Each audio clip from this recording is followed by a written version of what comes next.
पहले संत रामपाल, अब उन्होंने संत खुद से लगा लिया या लोगों ने लगाया, आई एम नॉट श्योर। आपको नहीं पता तो कोई बात नहीं, हम बता देते हैं। संत रामपाल जी महाराज को जब उनके गुरुदेव ने सत्संग और नाम दीक्षा देने का आदेश दिया, तब से वो एक महापुरुष हो गए, जिससे उनको संत की श्रेणी में रखा गया और वो एक संत बन गए। लेकिन अभी भी वह अपने आप को संत नहीं कहते, वह अपने आप को भगवान का एक दास के रूप में बताते हैं। उन्होंने कांवड़ यात्रा को गलत बताया, कहा कि सावन के महीने में अनेकों जीव जंतु उत्पन्न होते हैं और इस महीने में उन सब जीव जंतुओं को कुचलते हुए कांवड़ लाया जाता है, इसलिए कांवड़ लाना पाप है। तो भाई आप लोगों के समझने में थोड़ी चूक रह गई। हमारा कहने का मतलब था कि जो आप कांवड़ यात्रा के नाम पर दिखावा करने लग रहे हो, यह कोई भक्ति है ही नहीं। ठीक है, ये आपकी अपनी फिलॉसफी है, अपने दिमाग की सोच है, उस पर हम कुछ नहीं कर सकते। ये दिमाग की सोच नहीं, परमात्मा का संविधान है। अगर सदग्रंथों को थोड़ा बहुत पढ़ लिया होता तो पाप पुण्य का ज्ञान हो जाता, जिससे ऐसी फालतू की बात नहीं करते। साथ में जो संत रामपाल जी भगवान का संविधान बताना चाह रहे हैं, शायद वो बात भी आपको पल्ले पड़ जाती। क्या आप यही बात किसी भी मुस्लिम त्योहारों के लिए कह सकते हैं? सपने में भी नहीं बोले। कह सकते हैं नहीं, कह रखा है। अगर आपने मुहर्रम में या फिर ईद में कभी ट्विटर खोल के देखा होता तो संत रामपाल जी महाराज मुसलमानों को इस प्रकार से समझा रहे हैं कि मांस खाना हराम है, मांस खाने से अल्लाह नाराज होते हैं, मांस खाना अल्लाह का आदेश है ही नहीं। करोड़ों में फॉलोअर्स हैं, हालांकि उन पर कई हत्याओं का दोष है, वो जेल में है। इससे पहले 2007 में भी वो जेल जाते हैं। 2007 में नहीं, 2006 में संत रामपाल जी जेल में गए थे। और कारण क्या था? तो दयानंद सरस्वती जो आर्य समाज के प्रवर्तक थे, उन्होंने एक सत्यार्थ प्रकाश नाम की पुस्तक लिखी थी। उसमें कई सारी बेफजूल की बातें लिखी गई थी जो समाज में अपनाने लायक बिल्कुल भी नहीं थी। बाद में मुझे समझने में परेशानी हो रही है कि इंसान किस भ्रम में जी रहा है। आखिर उनके फॉलोअर्स उनमें क्या देखते हैं, उन्हें क्या सोच के उनके अंदर आस्था रखते हैं। इन सवालों के जवाब भी शायद आपको मिल गए होंगे। तो आशा है कि संत रामपाल जी का ज्ञान आप ठीक से सुनेंगे, उनके बारे में गहन तरीके से रिसर्च करेंगे, न कि मीडिया के द्वारा फैलाई गई बकवादों को सच मानेंगे। दोस्तों, कांवड़ यात्रा जैसी मनमानी प्रथा पर संत रामपाल जी महाराज ने भगवान का संविधान बताया था, लेकिन उसका भी कुछ लोग विरोध कर रहे हैं। संत रामपाल जी द्वारा भगवान के संविधान को आगे रखते हुए बताया गया कि कांवड़ यात्रा एक कोरा पाप है, जिसमें उन्होंने बताया कि सावन के महीने में सबसे ज्यादा जीव उत्पन्न होते हैं, जिससे कांवड़ यात्रा में आने जाने में पैरों तले सबसे ज्यादा जीव मरते हैं, जिस वजह से पुण्य के स्थान पर पाप लगता है। साथ में संत रामपाल जी ने यह भी बोला है कि कांवड़ यात्रा शास्त्र विरुद्ध आचरण है, जिसके बारे में पवित्र गीता अध्याय 16 श्लोक 23 और 24 में लिखा है कि शास्त्र विरुद्ध आचरण करने से ना तो लाभ होता है, ना ही परम गति होती है, और ऐसे मनमाने आचरणों से सिर्फ और सिर्फ पाप लगता है। इन्हीं सब बातों को जब संत रामपाल जी के भक्तों ने ट्विटर के माध्यम से लोगों तक साझा किया, तो देखिए किस प्रकार लोगों ने इन बातों का विरोध किया। किसी ने कहा कि यह किसी की भक्ति है जो यात्रा करके कर रहा है। धार्मिक यात्रा पर ज्ञान देते हो, तुम सब हवा में चल रहे हो क्या? तुम लोग जमीन पर चलना बंद कर दो, फिर यात्रा के रास्ते में ही जीव पैदा होंगे क्या? और कांवड़िए जो हैं केवल यात्रा में ही पैदल चलते हैं, नहीं तो हवा में उड़ते हैं क्या? ऐसे और भी कई सारे कमेंट लोगों ने किए थे। तो भाई आप लोगों के समझने में थोड़ी चूक रह गई। हमारा कहने का मतलब था कि जो आप कांवड़ यात्रा के नाम पर दिखावा करने लग रहे हो, यह कोई भक्ति है ही नहीं, यह मनमाना आचरण है जो देखा देखी आप लोग करने लग रहे हो। अगर थोड़ा भी दिमाग है तो विचार करो कि गंगा नदी शिव जी के जटा कुंडली से निकली है। इसका मतलब है कि गंगा नदी शिव जी के लोक में भी है, फिर उन्हीं का जल उन्हीं को अर्पित करने का क्या तुक बना? और रही बात जीवों को मारने की, तो आपको समझाना चाह रहे हैं कि जीव हिंसा हिंदू धर्म में महापाप बताया गया है। कांवड़ यात्रा के जरिए आप एक पुण्य कमाते हो, और आप जो पैदल चलते हो उससे करोड़ों जीवों की हत्या हो जाती है, फिर वह पाप तो आपके एक पुण्य से ज्यादा हो गया। यानी यात्रा के दौरान जीव हिंसा करके आप लाखों पाप इकट्ठे कर आते हो। क्या मतलब हुआ फिर उस आपके एक पुण्य का? और कुछ कांवड़ियों के वीडियोस भी आपको दिखाना चाहूंगा, जिससे आपको शायद अंदाजा हो जाए कि ये भक्ति के नाम पर कैसा अड़ंगा फैला रहे हैं। मुजफ्फरनगर में कुछ कांवड़ियों ने जमकर उत्पात मचाया। बताया गया कि एक कार ने एक कांवड़िये को टक्कर मार दी थी और उसके बाद तो कांवड़िये गुस्से में मानो फट पड़े। और वो बेकाबू हो गए। उन्होंने पुलिस के सामने ही टक्कर मारने वाली उस कार में इतनी तोड़फोड़ की कि वो कबाड़ बन गई। कावड़ियों ने ढाबे में जमकर तोड़फोड़ की है, मौके से फरार हुए ढाबा कर्मचारी। पुलिस ने मामला शांत करा दिया है। इंदौर में कावड़ियों का गुस्सा उस समय 7वें आसमान पर पहुंच गया जब एक ई रिक्शा ने टक्कर मार दी एक कावड़िए को और उसके बाद कावड़ियों ने जमकर तांडव मचा दिया। ये वीडियो उत्तराखंड के मंगलौर का है जब कावड़ियों ने ई रिक्शा को चकनाचूर कर दिया। ई रिक्शा चालक की गलती बस इतनी सी थी कि गलती से कावड़िए को टक्कर लग गई। रजगुण ब्रह्मा सतगुण विष्णु तमगुण शिव जी के जो पुजारी हैं उनके विषय में कहा है, वो असुर स्वभाव को धारण किए हुए मनुष्यों में नीच और दूषित कर्म करने वाले मूर्ख मूढ़ लोग मुझको नहीं भजते। क्या यही भक्ति है या फिर बेहूदगी भरा एक ड्रामा था? क्या ऐसी हरकतों से ही शिव जी प्रसन्न होंगे? भगवान शिव जी का असली नाम भी ना बेरा उन्हें, जिस नाम से वो लाभ देंगे इनके सतनाम से भी निज नाम से भी दूर हैं। वो हम देते हैं आपको। भगवान शिव का जो नाम है आपको दे रखा है, ये सही नाम है। इसके नाम तो भगवान शिव जी प्रसन्न होगा। और बम बम बम बम ये को भगवान का मंत्र नहीं है, इसलिए वो प्रसन्न नहीं होते। अब आपने कावड़िया देखे होंगे, कावड़िया वाले, अब इनको कहे तो कोई मान नहीं सकता क्योंकि वो बेचारे बोले गड़े देखम देखा मिंडगी और सारे विकार करें, सुल्फे पीनते आवे, साध ने गुटी ला ले और कावड़ ले आए। भगवान ने ड्रामे बाजित क्यों कर प्रसन्न होगा बता? वो तो बहुत नेक आत्मा चाहता है और नेक ही होकर उस नेक ईश्वर को मिला जा सकता है, सारी बुराई त्याग के।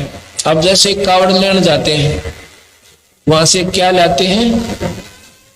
गणत गणा 1 किलो गंगा जल, आधा किलो अगला रोटिया में, आधा पसले का है।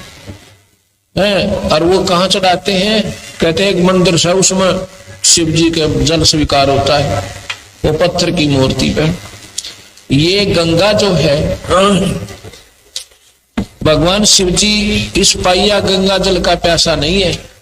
ये गंगा तो भगवान शिव के जटा कुंडली डैम में थे, धाम में से, और वहां पर ये पानी बिना गिनती का है और वहीं से फालतू यहाँ गिरा है। इस पाइया गंगा जल के लिए भगवान शिव जी को नारी जथरे पे। ये तो उसके लोक का आई है या गंगा उसकी पुजारी। ये बता गंगा का के पुजारी बने? तो यहाँ समझ में नहीं आती या ओड़ी आंट किसने लाई है। देखा देखी अपना चाहे गलत हो चाहे भेड़ डाली चाल चालू हो रही से। यहाँ सतगुरु कहते हैं वो क्या करते हैं फिर? ना तो भगवान का शिव जी का नाम लेते, आपस में एक दूसरे ने कहेंगे ओ बोले डट जा, अन्यों कहेंगे ओ बोले बल्ले सुल्फा, बोले न तो ये भाई मान रहे अपना, और फिर कहेंगे बम बम बम बम, दूसरी बात नहीं जानते। ये मेरा ना भगवान की चीड़ कढ़ावे हैं, भगवान ने नाम ले है या उसकी बेइज्जती करके आवे।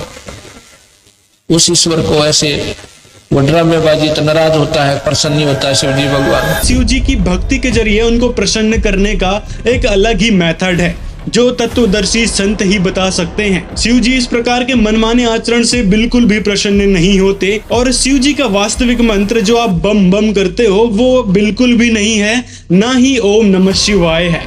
उस यथार्थ मंत्र की जानकारी संत रामपाल जी महाराज के पास है, जिससे शिव जी सच में भक्तों को लाभ देते हैं। इसी प्रकार ट्विटर पर संत रामपाल जी महाराज की विचारधारा को देखते हुए एक भाई ने कुछ संत रामपाल जी महाराज पर टिप्पणियां की हैं। आइए उनका विश्लेषण करते हैं। पहले संत रामपाल, अब उन्होंने संत खुद से लगा लिया या लोगों ने लगाया, आई एम नॉट श्योर। आपको नहीं पता तो कोई बात नहीं, हम बता देते हैं। संत रामपाल जी महाराज को जब उनके गुरुदेव ने सत्संग और नाम दीक्षा देने का आदेश दिया, तब से वो एक महापुरुष हो गए, जिससे उनको संत की श्रेणी में रखा गया और वो एक संत बन गए। लेकिन अभी भी वह अपने आप को संत नहीं कहते, वह अपने आप को भगवान का एक दास के रूप में बताते हैं। और यदि आपने थोड़ा उनके ज्ञान को सुना होता तो आप खुद उन्हें जगत गुरु और एक तत्वदर्शी संत की श्रेणी में जरूर रखते। और रखना क्या है, वो तो है ही। इस विश्व में केवल एक ही संत हैं जो तत्वदर्शी हैं, जिन्होंने सभी सदग्रंथों को जनता के समक्ष दिखाया है, जिससे आज सभी भक्त समाज रूबरू हो पाए हैं हमारे पवित्र सदग्रंथों से। एनीवेज, उन्होंने कांवड़ यात्रा को गलत बताया और कहा कि सावन के महीने में अनेकों जीव जंतु उत्पन्न होते हैं और इस महीने में उन सब जीव जंतुओं को कुचलते हुए कांवड़ लाया जाता है, इसलिए कांवड़ लाना पाप है। ठीक है, ये आपकी अपनी फिलॉसफी है, अपने दिमाग की सोच है, उस पर हम कुछ नहीं कर सकते। ये दिमाग की सोच नहीं, परमात्मा का संविधान है। अगर सदग्रंथों को थोड़ा बहुत पढ़ लिया होता तो पाप पुण्य का ज्ञान हो जाता, जिससे ऐसी फालतू की बात नहीं करते। साथ में जो संत रामपाल जी भगवान का संविधान बताना चाह रहे हैं, शायद वो बात भी आपको पल्ले पड़ जाती। क्या आप यही बात किसी भी मुस्लिम त्योहारों के लिए कह सकते हैं? सपने में भी नहीं बोलेंगे। कह सकते हैं नहीं, कह रखा है। अगर आपने मुहर्रम में या फिर ईद में कभी ट्विटर खोल के देखा होता तो संत रामपाल जी महाराज मुसलमानों को इस प्रकार से समझा रहे हैं कि मांस खाना हराम है, मांस खाने से अल्लाह नाराज होते हैं, मांस खाना अल्लाह का आदेश है ही नहीं। और तो और संत रामपाल जी महाराज ने सभी धर्मों में चल रही कुप्रथाओं का खंडन भी किया है। इसीलिए संत रामपाल जी महाराज का नारा भी है कि जीव हमारी जाति है, मानव धर्म हमारा, हिंदू मुस्लिम सिख ईसाई, धर्म नहीं कोई न्यारा। रामपाल के करोड़ों में फॉलोअर्स हैं, हालांकि उन पर कई हत्याओं का दोष है, वो जेल में है। इससे पहले 2007 में भी वो जेल जा चुके हैं। 2007 में नहीं, 2006 में संत रामपाल जी जेल में गए थे। और कारण क्या था? तो दयानंद सरस्वती जो आर्य समाज के प्रवर्तक थे, उन्होंने एक सत्यार्थ प्रकाश नाम की पुस्तक लिखी थी। उसमें कई सारी बेफजूल की बातें लिखी गई थी जो समाज में अपनाने लायक बिल्कुल भी नहीं थी। तो उन बातों को संत रामपाल जी ने समाज के सामने रखा कि भाई ये आपके दयानंद जो हैं समाज सुधारक नहीं, समाज विनाशक थे। और जो सत्यार्थ प्रकाश है वो वास्तव में सत्यानाश प्रकाश है। और भी कई सारी बातों का खुलासा संत रामपाल जी महाराज ने किया था। तो इन बातों को सुनकर ही आर्य समाजी गुरु बौखला उठे थे। तो इन्हीं आर्य समाजियों ने संत रामपाल जी का विरोध किया, उनके आश्रमों में हमला कर दिया और झूठे केस बनवा दिए। और आर्य समाजियों द्वारा लगाए गए उन झूठे केसों पर साल 2022 में संत रामपाल जी बाइज्जत बरी हो चुके हैं। तो इससे पता चलता है कि आर्य समाजियों ने किस प्रकार संत रामपाल जी महाराज के खिलाफ एक झूठा प्रोपेगेंडा फैलाया था, झूठे केस बनवाए थे। ऐसा ही साल 2014 में भी देखने को मिला है, जिसमें तथाकथित गुरु और आर्य समाजियों ने सरकार के साथ मिलकर संत रामपाल जी पर देशद्रोह का मुकदमा लगवा दिया, जो कहीं से कहीं तक बनता ही नहीं है। आप सभ्य व्यक्ति लग रहे हैं, तो चलो हम आपको बता देते हैं कि संत की पहचान उसके ज्ञान से होती है, ना कि वेशभूषा से। संत बाहर रहें चाहे जेल में रहें, जैसे आप राम भगवान को देख लो, कृष्ण जी को देख लो, गांधी जी और गुरु नानक देव जी को देख लो, जो स्वयं जेल में गए थे, लेकिन क्या उनकी प्रभुता कम हुई? नहीं हुई। इसी प्रकार संत रामपाल जी महाराज समाज सुधार के कार्य को आगे बढ़ाने के लिए आज जेल में गए हैं और उनके ऊपर कई सारे झूठे एलिगेशंस लगाए गए हैं जो कि बेबुनियाद हैं। और ये बात आगे से आगे सिद्ध हो चली है।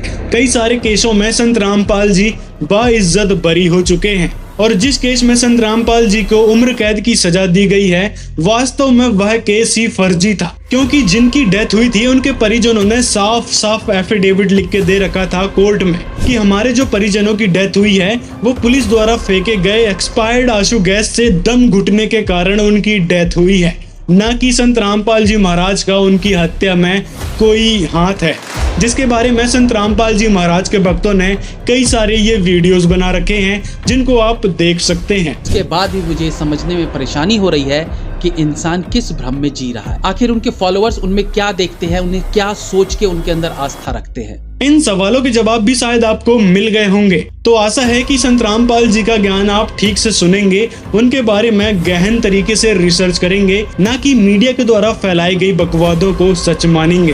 तो ठीक है जी, मिलते हैं फिर अगले वीडियो में।